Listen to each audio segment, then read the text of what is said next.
Halo,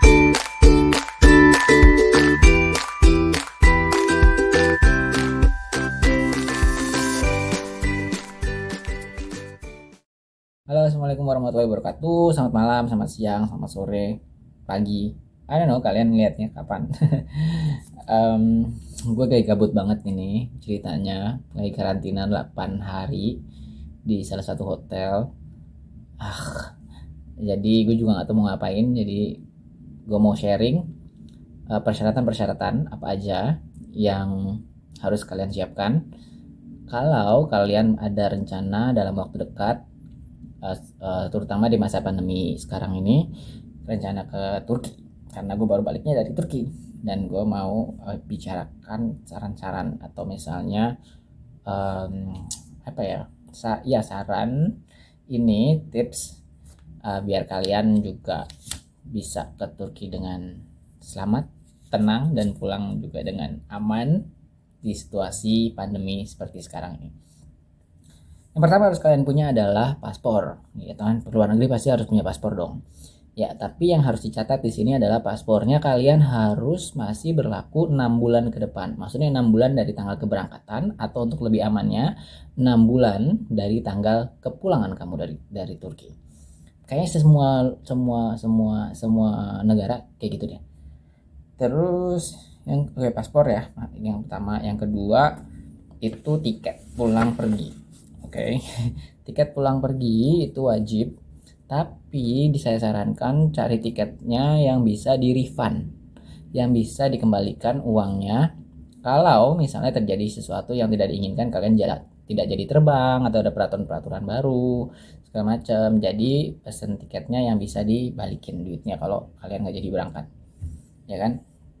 Di tiket.com ada, Traveloka ada, di maskapainya sendiri juga ada gitu. Itu betul otomatis sudah pasti ada kok, bisa dikembalikan uangnya kalau tidak jadi berangkat.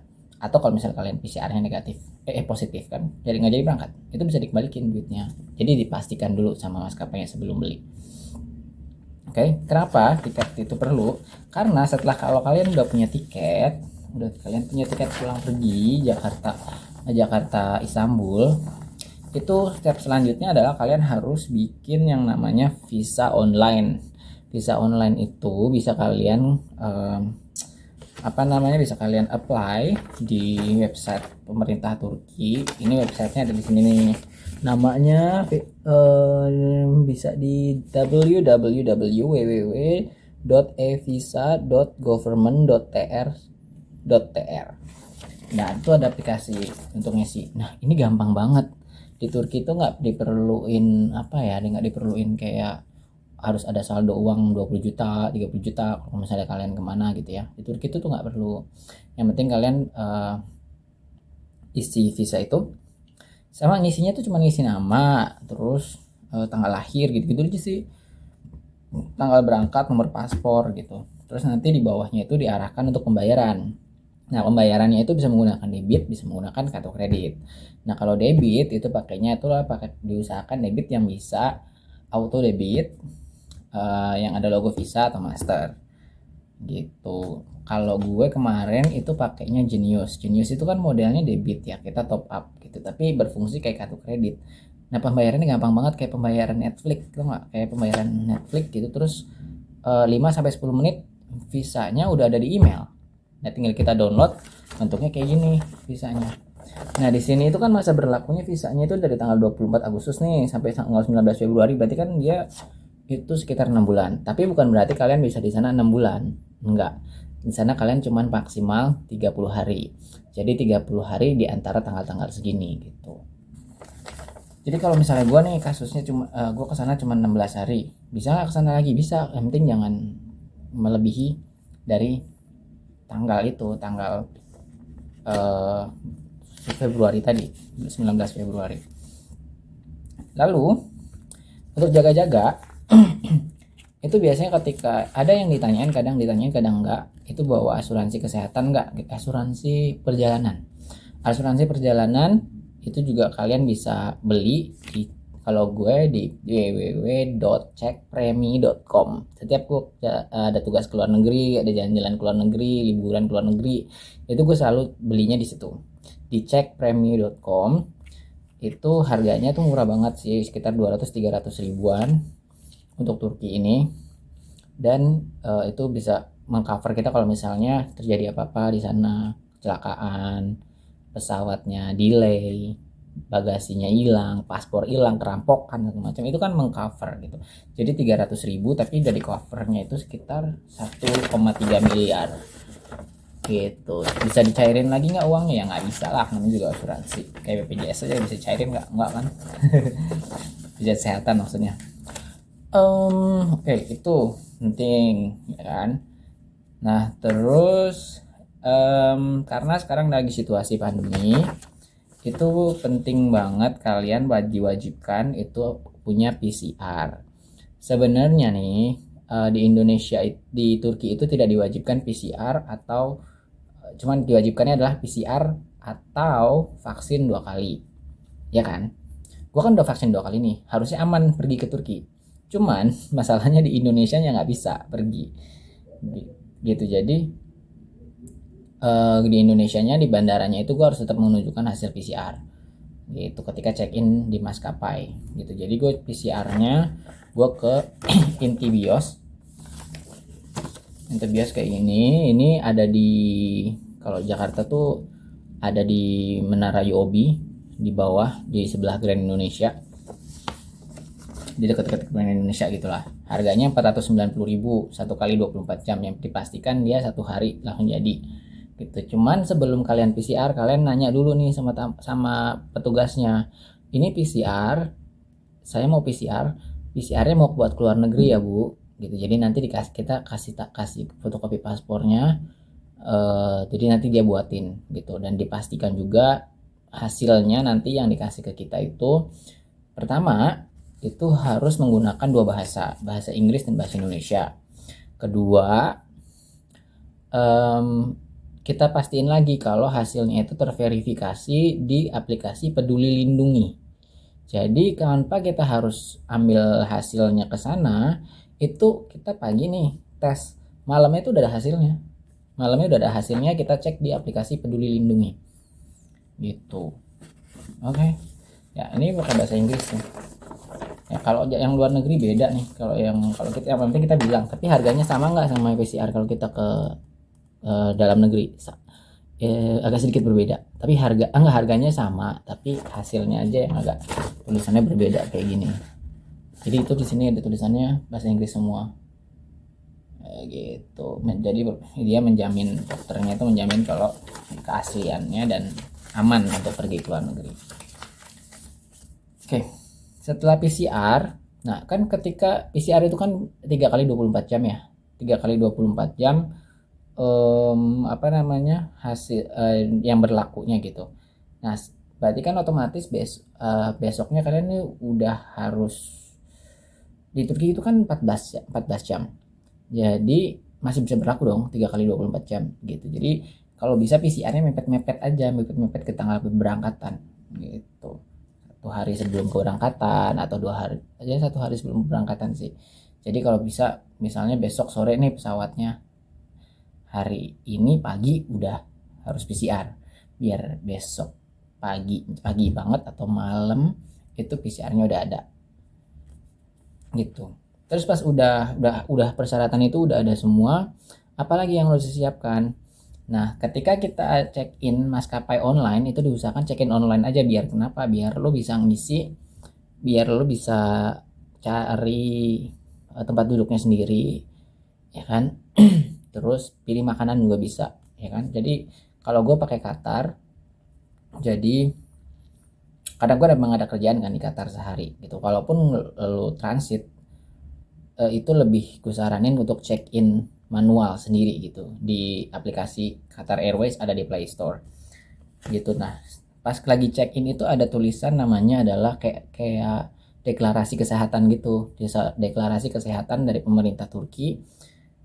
Linknya ketika kita check in biasanya dari Qatar, silahkan isi deklarasi kesehatan ini. Nah, kita isi tuh deklarasi kesehatan, cuman isinya sama aja kayak visa gitu, mirip-mirip sama visa, nama, terus paspor, terus bangsaannya apa segala macam, terus hasil PCR-nya apa gitu kan.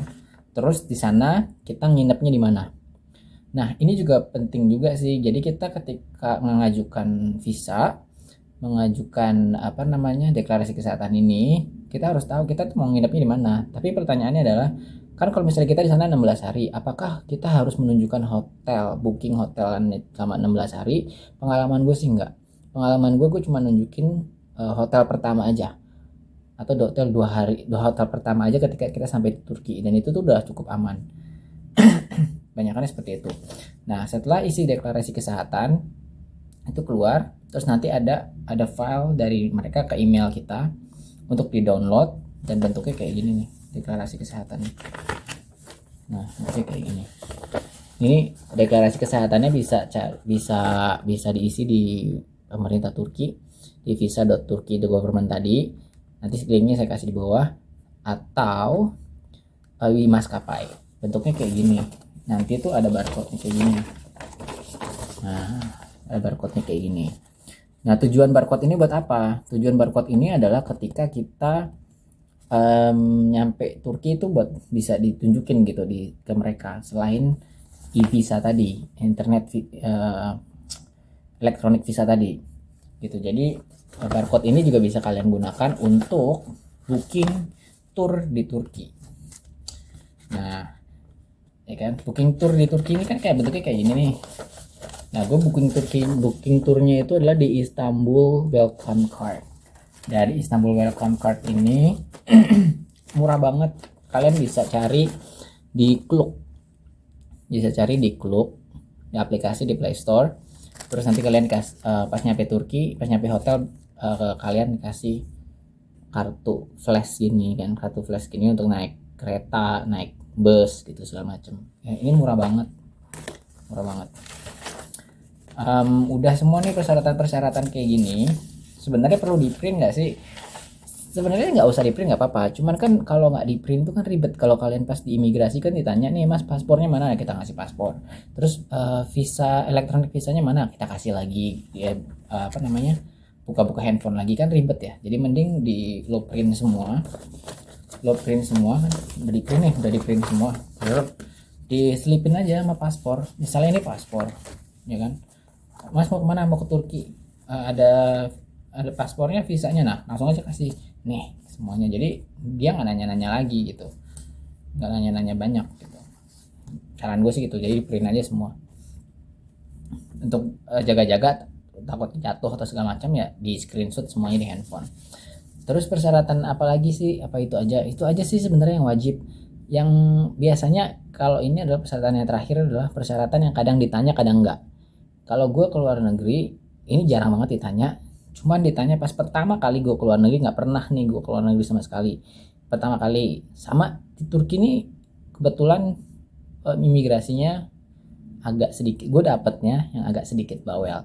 Jadi nanya, mas di Turki nggak cari kerja kan, tadi gitu. Bilang enggak.